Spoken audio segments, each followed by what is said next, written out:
your thoughts on the involvement of Congress here. The appetite that they might have seems similar to the appetite we're told some of these oil executives might have of investing in this project. I can't imagine there'd be much interest in Congress to use taxpayer dollars to help subsidize this. But I'm not so convinced that there won't be executive opportunities for subsidization. When I hear the commentary from Bergram that's not off the table, I wouldn't necessarily say it's off the table until the president says it's off the table. Okay. And I think everything you laid out is exactly right, that these executives are going to want to know there's some sort of assurance of stability in the country before making massive investments at shareholder risk. They need to know that risk is somewhat mediated. But I think that there's, for multiple of these companies, significant amounts of dollars the World Bank has ruled is owed to them. And I think the president can have a way of ensuring they get those resources if they make commitments to invest. Okay, interesting. How's this meeting going to go when you're in the room with Donald Trump? You've been in a lot of meetings with this president. Door closes, guys like me are thrown out of the room.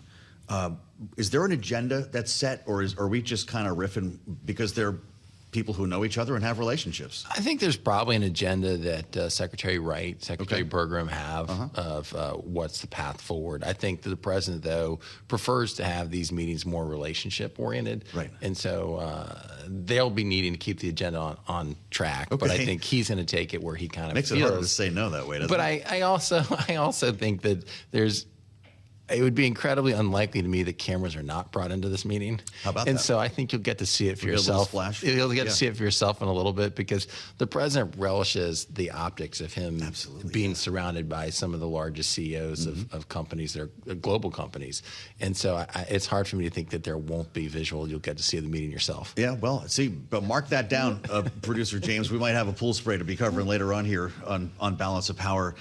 Interesting watching the stocks. ExxonMobil's up a little bit. Chevron's up about 1.5%. Refiners like Valero are lower. How should investors be thinking about this with the president once again kind of emerging as the chairman of the board? Well, again, I think there's a couple of things. For Chevron, for Exxon, there are dollars significant, particularly for Chevron and ConocoPhillips, billions of dollars the World Bank has said that you are owed because Venezuela seized these assets from you. Right. For Exxon, it's a small amount, but it's still over $1 billion. Yeah. So there's a lot of dollars that I would imagine that there's a higher prospect that gets paid out. So probably for shareholders, there's a notion that, hey, this is going to make a significant impact on their balance sheets. I think that for the president, he has got a continued commitment to trying to lower gas prices, and that's to his credit. I mean, oil prices are down significantly. Energy prices are down significantly since he came in. I think that you still have other prices that are much higher because of his trade agenda. But he wants, I think, to offset the trade agenda by continuing to lower energy prices as much as he can. But obviously, as you know, by the time you get any of this oil out of the ground onto the marketplace, it's going to be many years. Yes, right. So we're going to be talking with the Energy Secretary a little bit later on today at the conclusion of this meeting. Should we expect takeaways today, or is this the start of a longer conversation? I would imagine there'll be some takeaways about what a path could look like. I don't think there'll be something finalized today, but I would imagine Chris can give you a sense of here was the conversation, here's the commitment that these CEOs have, and here's what the president offered them. Got it. Going to keep your former legislative affairs hat on here, because yesterday was a doozy on Capitol Hill, and I'm really deeply curious to hear your thoughts. We went up to the Capitol for the vote on ACA subsidies and talked to two Republicans who crossed over. Republican Nick LaLota, the congressman from Long Island, from New York, and Republican Ryan McKenzie of Pennsylvania. In that order, listen to what they told us after voting yes. A lot of our constituents rely on these subsidies, and doing nothing we knew was not an option. So we wanted to, and we explored several different options before Christmas. Unfortunately, a number of them were blocked by our Rules Committee, and this was the only option available to us, was to pass this 3-year extension, which we understand is dead in arrival in the Senate. Since running for office in 2024 on the campaign trail, the biggest issue that we heard about was affordability and cost of living issues, and so that has not changed. After 4 years of Bidenflation, people were suffering. Our efforts in the House are keeping this conversation alive, and what is going on in the Senate is they are looking at plans very similar to what we had already proposed here in the House, and so hopefully we'll get to one of those resolutions. Really interesting to hear from both of them following that vote. 17 Republicans crossed over on the ACA. We'll see where that goes. I realize that's its own story. But 5 Republican senators voted for a War Powers Act. The president shamed them on social media. What's going on here? Well, let's try and break them apart because I think they are two separate issues. I think that on Obamacare and government-run health care, Democrats 15 years ago promised that it would lower costs and promised you like your doctor, you keep them. There's a lot of broken promises. Healthcare costs are astronomical today. The challenge for Republicans is they have not put forward an alternative. And so now you're in a box where Democrats say, we want to continue these subsidies. Cost of living is higher. Affordability prices is higher. And so for a lot of Republicans in swing districts, looking at the midterms, they want to be on record voting for things that keep prices down. Even if it's counterintuitive, the Republicans would be voting to continue government-run health care and these subsidies.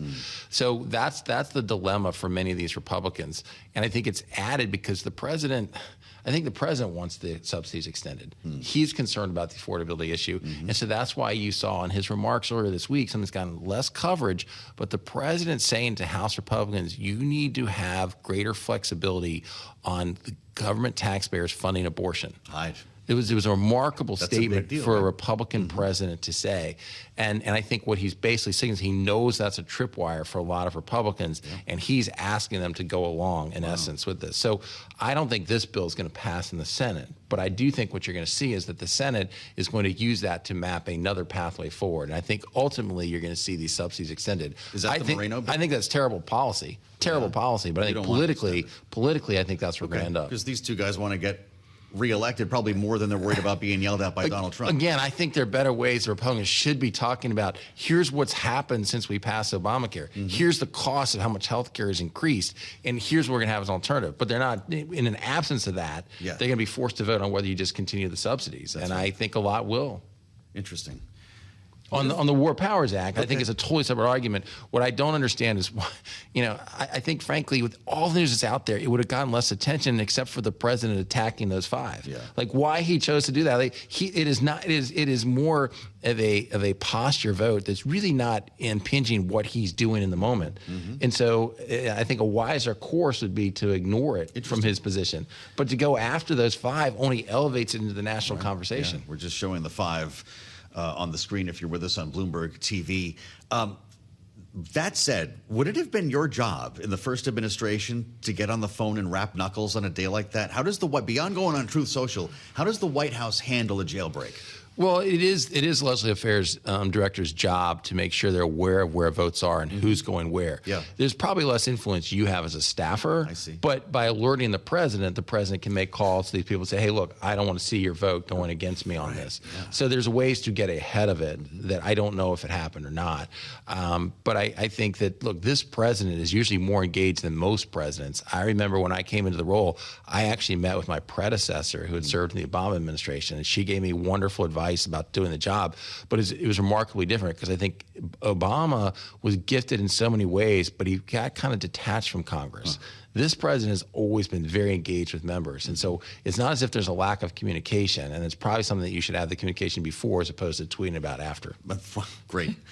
Where's your gut on government funding? It looks like we might have a couple of minibuses, maybe a short-term CR. You're not worried about a shutdown, are you? I think it's very unlikely we'll have another shutdown. I think there's been progress on the appropriations front, and I think that candidly for Democrats, they got everything they wanted out of the last shutdown, which I think has been counter the way these things have usually worked. That's quite a statement, considering there's no subsidies to show for it. Well, but politically, they got it back politically, they gained a lot, and I still think they're going to get their subsidies at the end of the day. And I think traditionally, when Republicans have shut down the government and saying we're going to leverage that for some other policy, we've always lost. And it seems I think the Democrats got the leverage and the political win too.